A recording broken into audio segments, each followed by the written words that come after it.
안녕하십니까, 유성록입니다.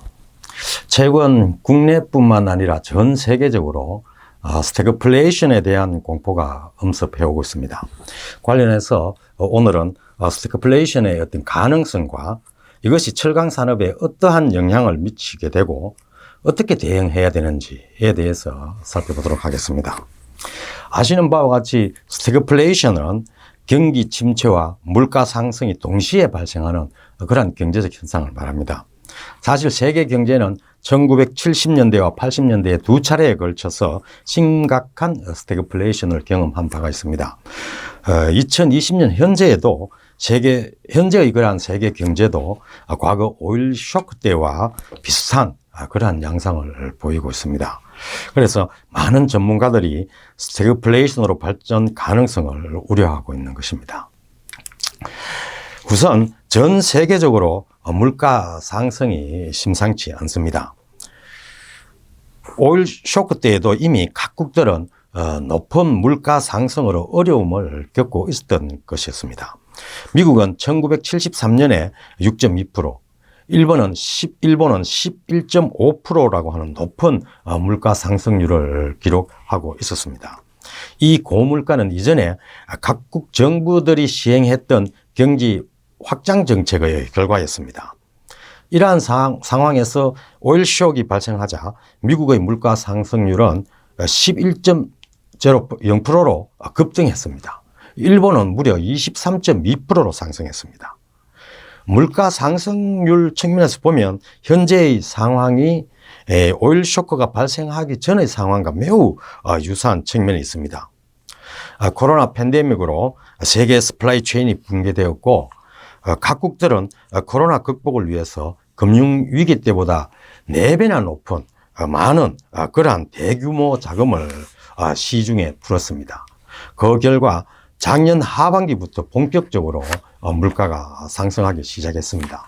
미국도 3개월 연속 7% 이상, 그리고 유럽은 5% 이상의 물가 상승률을 기록하고 있습니다. 한국도 10년 만에 3%대 이상의 물가가 지속되고 있습니다. 이러한 고물가 상황은 최근 러시아, 우크라이나 전쟁으로 더욱 악화되고 있습니다. 아시는 바와 같이 러시아, 우크라이나 전쟁으로 모든 에너지 그리고 원자재, 곡물 가격이 급등하고 있습니다.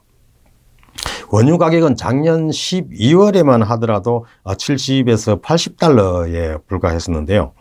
러시아, 우크라이나 전쟁이 발생하자 한때 110달러 이상을 기록하기도 했습니다. 최근 다소 안정세를 보이고 있지만 러시아에 대한 제재가 앞으로 계속될 경우에는 원유 가격이 100달러 이상 고수준을 유지할 가능성이 매우 높다고 하겠습니다. 석탄 가격 움직임도 심상치 않습니다. 원유 가격과 거의 비슷한 그런 형태를 보이고 있는데요. 향후에도 원유 가격과 동일한 방향으로 움직이지 않을까라는 생각입니다. 더욱 큰 문제는 곡물 가격입니다. 미국 옥수수 가격이 최근 급등세를 보이고 있는데요. 세계 곡창지대라고 할 수 있는 우크라이나가 전쟁으로 인해서 작물 재배가 실제로 지금은 어려운 상황입니다. 이러한 상황을 고려할 때 앞으로 세계 곡물 가격의 급등은 불가피하다 이렇게 생각됩니다.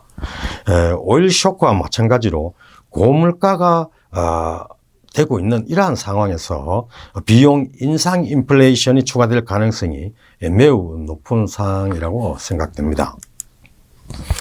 금리도 오일 쇼크 상황 때와 매우 유사한 방향으로 흐르고 있습니다. 오일 쇼크 때 전 세계 국가들은 물가를 잡기 위해서 금리를 큰 폭으로 인상한 바가 있습니다. 마찬가지로 최근에도 각국들이 물가를 잡기 위해서 금리를 계속 인상하고 있습니다. 미국은 지난 2년간 제로 금리를 유지를 했었는데요. 최근 들어서는 금리 인상 기조를 유지를 하고 있습니다. 특히 금년에는 6 혹은 7차례 금리 인상을 예고하고 있습니다. 한국도 지난해부터 금리 인상을 시작을 했습니다. 금리 인상으로 물가는 잡을 수 있지만 사실 금리 인상은 경기에는 다소 악영향을 미치는 것이 사실입니다. 그래서 금리 인상이나 원자재 가격 상승 이런 것을 봤을 때 스태그플레이션의 어떤 재현 가능성이 더욱 높아지고 있는 상황이 아닌가라는 생각이 듭니다. 사실 스태그플레이션은 철강 산업에 직격탄을 날릴 가능성이 매우 높습니다. 관련해서 1970년대 오일 쇼크 때의 스태그플레이션 상황에서 철강 산업은 어떠했는지 한번 보면은 세계 철강 소비는 1974년 오일 쇼크가 일어난 그 다음에 7억 900만 톤으로 사상 최대를 기록했습니다. 그러던 것이 스태그플레이션이 본격화되자 1년 만에 수요는 6억 4,600만 톤으로 급락했습니다. 전년 대비해서 한 8.9% 감소했습니다. 이후 1979년에 과거 최고 수준의 철강 소비를 회복했지만 2차 오일 쇼크가 발생하자 철강 소비는 1982년까지 3년간 무려 1억 톤, 즉 13% 감소했습니다. 이후에 세계 철강 소비는 예년의 수준을 회복하는데 거의 10년이 걸렸습니다. 특히 미국이나 일본 등 선진국 철강 산업의 충격이 매우 컸습니다. 미국은 1차 오일 쇼크 때 2년간 22%, 2차 오일 쇼크 때는 3년간 무려 40%나 철강 소비가 감소했습니다. 이후 지금까지 미국은 과거 최고 수준의 철강 소비량을 갱신하고 있지 못하는 그런 상황입니다. 일본은 1차 오일 쇼크 2년 동안 무려 26%의 대규모 철강 소비 감소가 있었습니다. 2차 때에는 2년간 9% 감소에 그쳤습니다.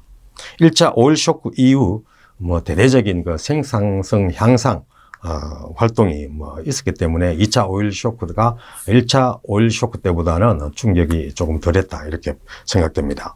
그러나 과거 최고의 철강 소비 수준을 회복하는 데는 거의 한 15년이 걸렸습니다. 철강 소비량의 이러한 급격한 감소는 대대적인 철강 산업의 구조조정으로 이어졌습니다. 미국은 1977년에 부터 1985년까지 철강 생산 시설 약 20%, 그리고 고용은 무려 40% 감소했습니다. 어떻게 보면 장기간의 구조조정을 겪었다고 할 수 있습니다. 특히 미국의 최대 철강 회사인 US 스틸은 1970년대 말부터 1990년대 초까지 총 21개 공장 150여 개의 설비를 폐쇄했습니다. 이에 따라서 생산 능력은 1980년에 3,390만 톤이었는데 1993년에는 1,180만 톤으로 약 50% 이상 감소를 했습니다. 고용 인력도 1980년에는 아마 9만 6천 명 정도였었는데요. 1994년에는 2만 1,000명 정도로 거의 80% 이상 고용이 감소를 했습니다. 일본 철강업계도 구조조정을 면할 수 없었습니다. 소비 감소로 가동 고로 수가 1976년에는 72개였는데 1979년에는 65개로 감소했고 그리고 1985년에는 54개로 감소했습니다. 실적 악화로 인해서 인력 구조조정도 불가피했습니다. 73년에는 24만 명 이상이었던 철강 노동자 수가 1980년에는 19만 명 수준으로 줄어들었습니다. 이러한 구조조정 와중에도 일본 철강사들은 생산성 향상 투자를 적극 추진했습니다. 이러한 생산성 향상 투자는 연속 주조 설비 투자로 나타나고 있는데요. 1973년에 93기 3,500만 톤에 불과했던 연속 주조 설비는 1980년에는 141기 6,850만 톤으로 급증을 했습니다. 미국이나 일본과 같이 선진국 철강업과는 달리 고도 성장기에 있었던 한국의 철강 소비는 크게 영향을 받지 않았습니다. 즉 한국의 철강 산업은 상대적으로 스태그플레이션의 그 어떤 영향에서 벗어나 있었다 이렇게 보여지고 있습니다. 1차 오일 쇼크 때 국내 철강 소비는 감소하기는 했습니다만 8.3% 소폭 감소에 그쳤고, 그리고 1976년 즉 2년 만에 그 이전 수준을 회복을 했습니다. 2차 오일 쇼크 때는 철강 소비가 1년 만에 18.7% 상당히 많이 감소를 했는데요. 2년 후인 1982년에는 다시 또 과거 최고 수준을 회복했습니다.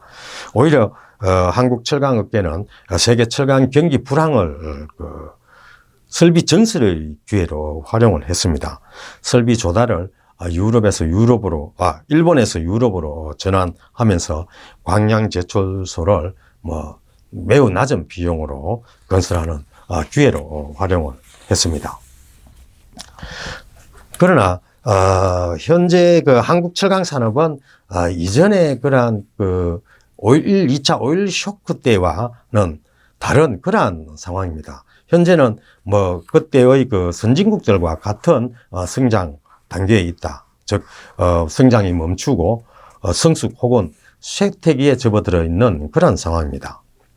만약 이러한 상황에서 스태그플레이션으로 철강 소비가 감소하게 되면 한국 철강 산업도 이전에 2차 오일 쇼크 때의 선진국 전체를 밟을 가능성도 배제할 수 없는 그런 상황이라고 생각됩니다.